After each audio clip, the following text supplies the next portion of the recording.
Today, we've got more great news on the Pixel 8 and the Pixel 8 Pro, including some improvements to the camera.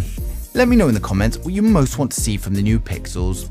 So first up, for anyone that doesn't want to wait for the new Pixel, Best Buy is still running some great deals on the Pixel 7 and the Pixel 7 Pro, and you can buy them unlocked or even locked to a network, and the deal is running until the end of the month. And of course, I've placed a link down in the description below for those of you that want to grab a bargain. Next up, we'll get the unfortunate news out of the way first. And Yogesh Brar advises that we're going to be seeing a $50 to $200 increase on all major smartphones this year, including the Pixel 8 series.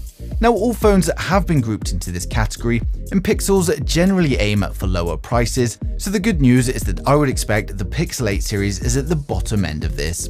Now, we've also got confirmation from Roland Quant that the Pixel 8 Pro is going to come with a choice of 128, 256 or 512 storage, along with a choice of 8 or 12 gigabytes of RAM, whereas the standard Pixel 8 is going to have a choice of 128 or 256 storage, and all versions will have 8 gigabytes of RAM.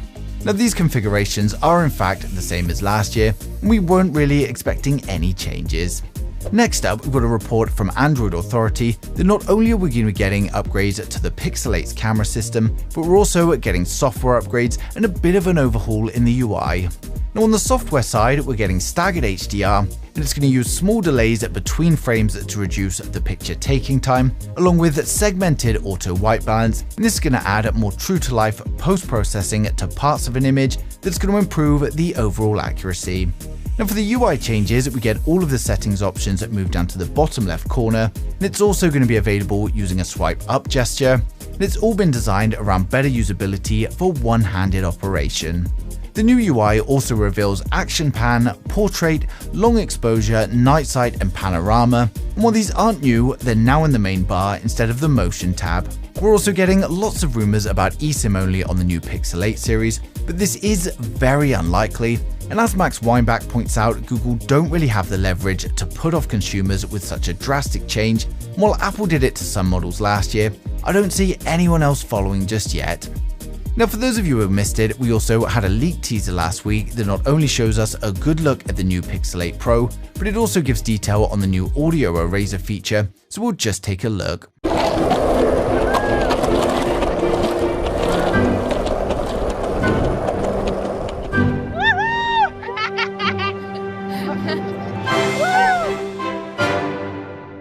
So you can see from the clip that the audio arrays seem to perform very well, and I'm excited to try out this new feature. While Google doesn't put the latest flagship chips in their phones, they do offer some incredible AI tools, and they just keep getting better and better.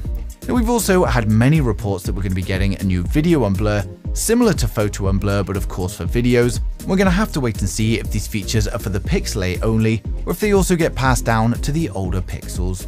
Now, the end of the teaser gives us a good shot at the blue Pixel 8 Pro, and as you can see, it looks exactly the same as these renders I've been showing you for months, so you can be pretty certain that this is exactly what the Pixel 8 Pro is going to look like. So first up, we've got the standard Pixel 8. With the standard Pixel 8, we get a 6.17-inch flat display. It's a 120Hz Full HD Plus OLED with a resolution of 2400 by 1080 and a peak brightness of 1400 nits. We get a 10.8 megapixel punch hole camera for the selfies, and then on the rear we've got a 50 megapixel Samsung GN2 for the primary camera, and a 15 megapixel Sony IMX386 for the ultra wide. It's of course powered by Google's new Tensor G3 chipset, and it comes with 8 gigs of RAM and a choice of 128 or 256 storage. We get a 4485 mAh battery with 24-watt wired charging and 20-watt wireless. And we also get 5G support, Bluetooth 5.3, Wi-Fi 7, and an ultra-wideband chip as well. And of course, the phone is going to ship with Android 14. The phone is launching in October, and we're still awaiting confirmation of the prices, but it's estimated to launch around $650 to $700. Now, next up, we've got the Pixel 8 Pro, and for the first time ever, we get a 6.7-inch 120Hz flat display on the Pro model. It's coming with a resolution of 2992 by 1344, giving us 490 pixels per inch. We get a peak brightness of 1600 nits. We get a 10.8 megapixel punch hole camera for the selfies, and then on the rear, we get a 50 megapixel Samsung GN2 for the primary camera, a 64 megapixel Sony IMX787 for the ultra wide, then a 48 megapixel GM5 for the telephoto, and it's going to have 5 times optical zoom. It's of course powered by Google's new Tensor G3 chipset, and it comes with a choice of 8 or 12 GB of RAM, and then a choice of 128, 256 or 512 storage. We get a 4950 mAh battery with 27 watt fast wired charging, and then 23 watt wireless. We also get 5G support, Bluetooth 5.3, Wi-Fi 7 and ultra wideband, and then we also get a new temperature sensor, which is brand new to the Pixel series.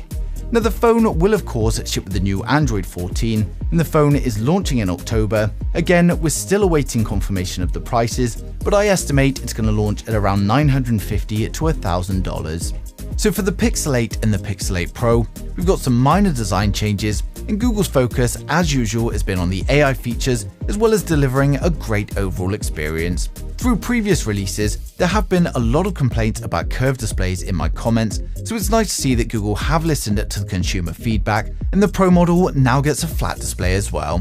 Given that we're so close to launch, the leaks are going to come flooding in now, and it's likely that we'll know everything about it before the launch, and of course I'll be sharing any information as soon as it comes in, so make sure you subscribe so you don't miss a thing in the future.